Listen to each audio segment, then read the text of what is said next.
Okay, here we go from the national headquarters of RT America in our nation's capital. Hello again, everybody. I'm Rick Sanchez.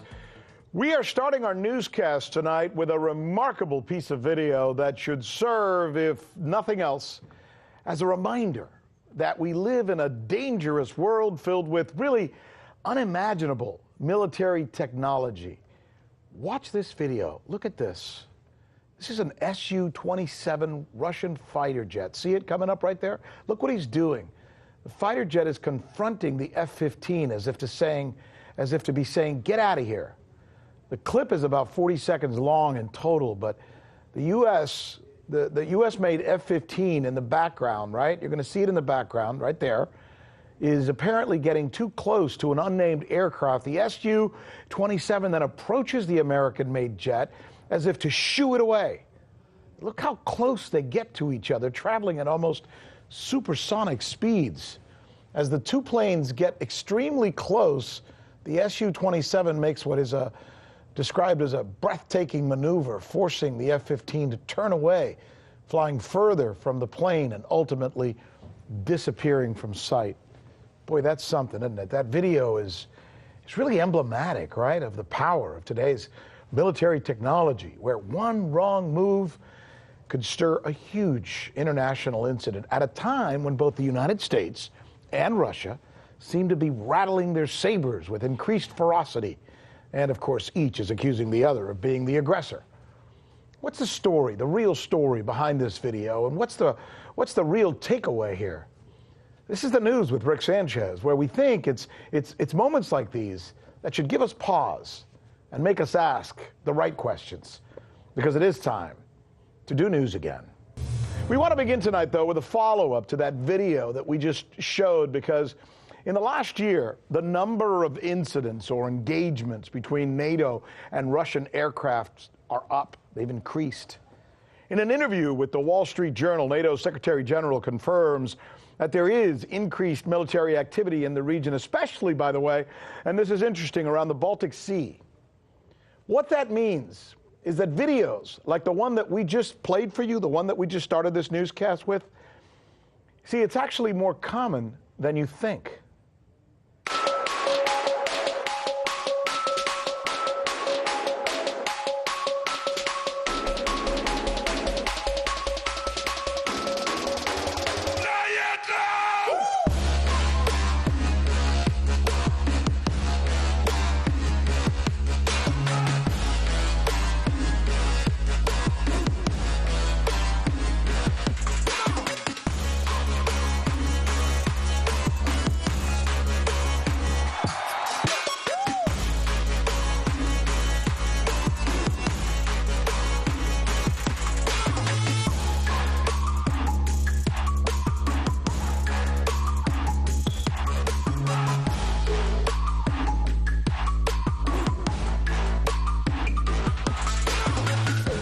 Some call them chases, some call them near misses. There were 5 that we showed you right there.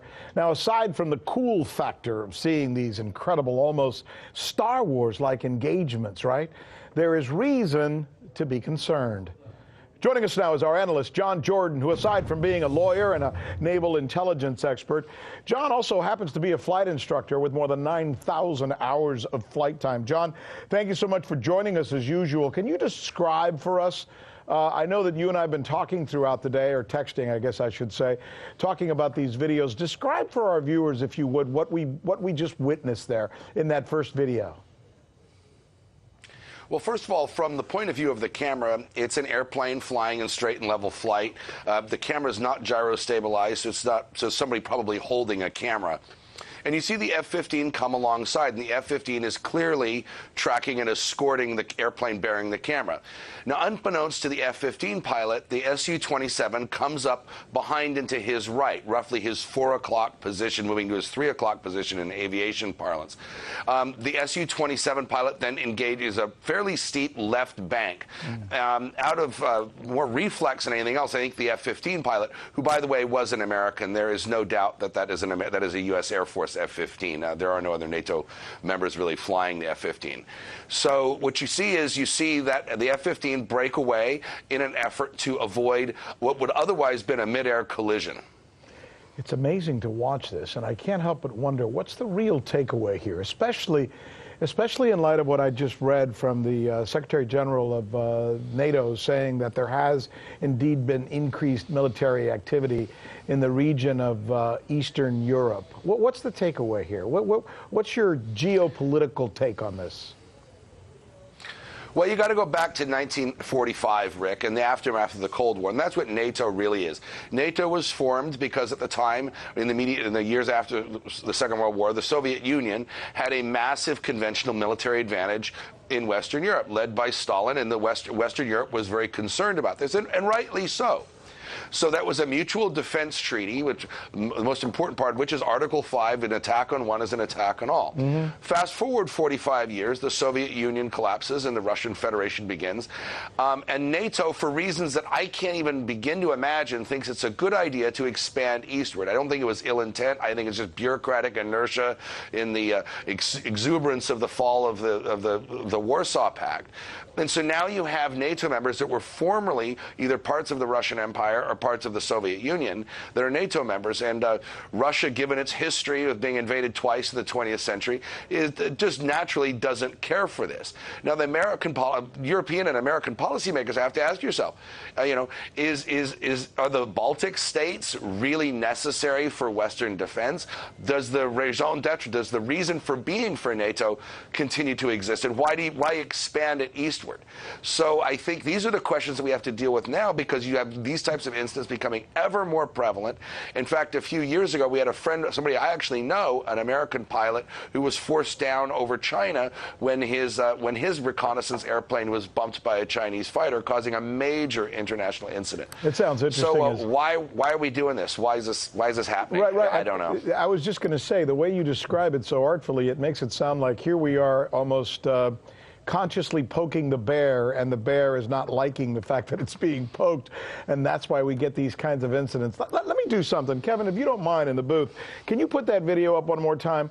I was curious about how, as we watch this video one more time, John, you know, one of the things that I noticed is that as soon as that S-24 gets into the path of the F-15, the F-15 seems to, like, obey. Like, okay, you got me, you're right, I shouldn't have been here, I'm going to back off. Is that really what he's doing, and why did he respond so quickly? Okay, first of all, no, that's not the case. It was just merely a pilot's instinctive reaction to an airplane coming into his peripheral vision and then reacting to avoid a collision. It was no further message than that. It was startle and reaction. Now, if airplanes are really going to get into a fight, if they're going to really start shooting each other, they don't do it up close. Modern aerial combat is not like Top Gun. Everybody out there saw about Top Gun is all wrong. It doesn't happen that way. It happens in miles away, between 10 and 75-mile distances. The F-15 is built for that, and so is the Su-27.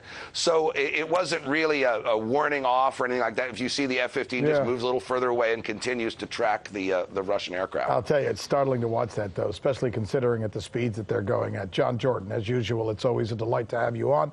Thank you, sir, for taking us through this with your knowledge. Hey YouTube, thanks for checking out our channel. We hope you enjoyed the video. We have tons of content for you just like this. For more of RT America's one-of-a-kind news and analysis, be sure to subscribe and never stop questioning more.